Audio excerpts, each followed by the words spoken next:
Merayakan Galet di Leroy di rumah mertua. Tetapi dalam video ini saya tidak terlalu merekam banyak-banyak pada saat perayaan karena yang hadir ini adalah keluarga dari papa mertua dan kita jarang sekali bertemu mereka. Jadi saya bukannya tidak mau mengvideokan, tapi karena memang saya tidak terlalu terbiasa dengan mereka ya. Kalau cuman kita orang dalam rumah ya tidak apa-apa sih, kayak cuman mama mertua dan ipar-iparku.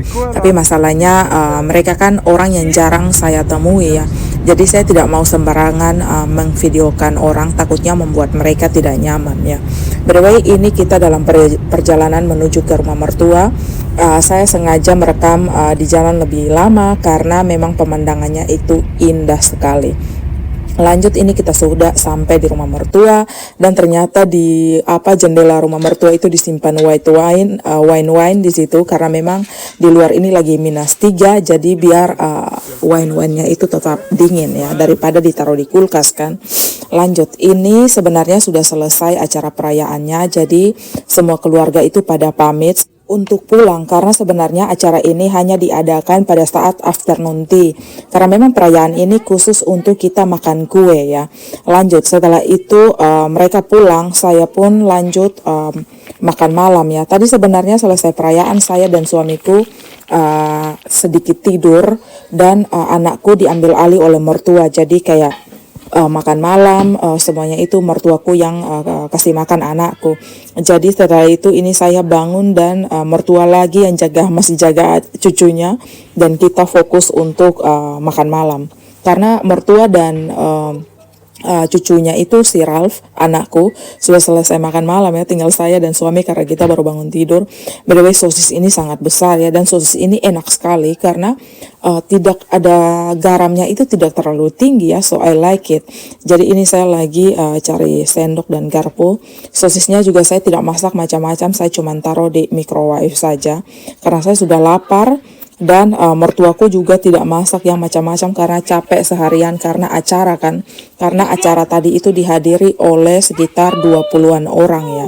Lanjut, karena anakku ini kata mertuaku tadi waktu makan malam dia makannya tidak banyak. Adakah dari kalian yang sama? Anak ini kalau lihat orang lagi makan, apalagi mamanya kalau lagi makan, baru nafsu makannya itu tinggi-tingginya, dia lahap-lahapnya. Jadi ketika saya makan, dia datang dan dia makan bersama saya, minta dipangku lah, mau inilah, mau itulah. Pokoknya Ralph ini ketika mamanya makan, selalu saja ada drama yang dia buat. Pokoknya kalau jam makannya itu, dia makannya itu kayak tidak sampai habis porsinya. Nanti dia tunggu pada saat mamanya makan, baru minta dipangku, minta disuap. Pokoknya meniru cara makan orang dewasa. Maunya pegang pisau, pegang garpu. Saya yakin bahwa hal-hal yang saya alami ini saya tidak sendiri ya. Saya yakin bahwa banyak sekali ibu-ibu di dunia itu sama seperti saya, mengalami hal yang sama. By the way, saya lagi mendengar satu kasus bahwa seorang ibu sleep training anaknya itu pokoknya masih bayi ya, dan dia membiarkan anak itu menangis sekitar 2 jam dan akhirnya anak itu meninggal dunia. UMG, saya sangat sedih sekali mendengar hal ini. Karena namanya anak bayi, otomatis kalau dia menangis berarti dia merasa tidak nyaman atau dia kesakitan.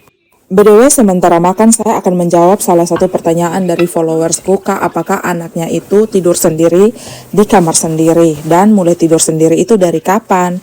Gimana tips-tipsnya? By the way, anakku ini dia tidur sendiri dari umur 2 minggu ya. Dan semua sleep training ini didampingi dokter. Saya tidak pernah melakukannya sendiri. Malah dokter-dokter di Prancis itu menyarankan kepada semua ibu-ibu agar anaknya itu wajib tidur di tempat tidur sendiri, entah itu tempat tidur yang satu kamar dengan orang tua ataupun tempat tidur yang ditempatkan di kamar lain. Jadi anakku itu semenjak 2 minggu dia tidur di kamarnya sendiri, terpisah kamar dari kita, tetapi didampingi dengan baby phone dan juga CCTV.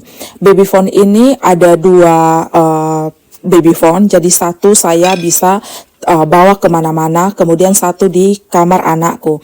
Jadi kayak anakku itu cuman gerak sedikit atau gerak tangannya saja, itu langsung terdengar di babyphone dan volumenya itu bisa diperbesar. Jadi pada saat malam hari itu volumenya selalu saya kasih besar ya.